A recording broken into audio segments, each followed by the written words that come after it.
করতে হবে। তো রাইট সাইডে দেখো সবথেকে শেষে যে রুট আছে সেখান থেকে আমরা মানে অঙ্কটা সলভ করার ট্রাই করব। তো দেখো আমরা প্রথমে কি করব,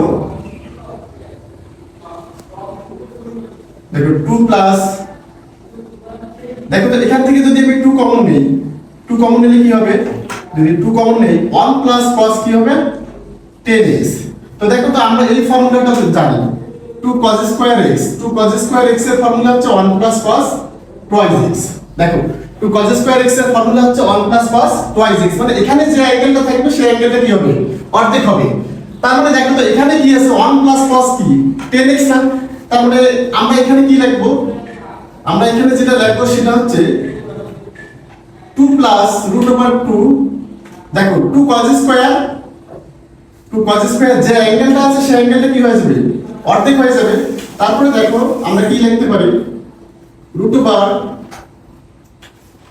প্লাস, দেখো এখানে কিন্তু কি হয়ে গেছে 4 হয়ে গেছে, কাকে রুট করলে 4 হয়, সরি 4 কে রুট করলে কত হয় 2, তার মানে আমরা এখানে কি লিখবো 2, তারপরে রুট স্কয়ার কাটা যায় থাকে কি cos 5x।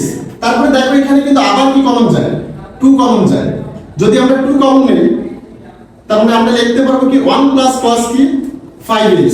সেম ভাবে আমরা যদি এখানে ফর্মুলা অ্যাপ্লাই করতে চাই তাহলে আমরা লিখতে পারবো কি, দেখো 1 plus cos theta, 1 plus cos theta, 1 plus cos থিটার ফর্মুলা হচ্ছে কি, দেখো 1 প্লাস cos থিটার ফর্মুলা হচ্ছে 2 cos স্কয়ার থিটা বাই 2, মানে এখানে যা থাকবে সেটা এখানে কি হবে অর্ধেক হয়ে যাবে।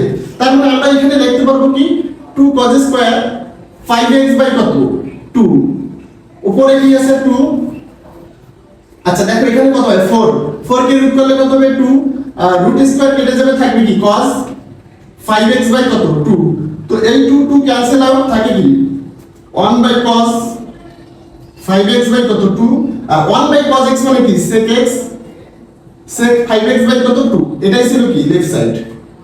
তো বুঝতেই পারছো অঙ্কটা কি।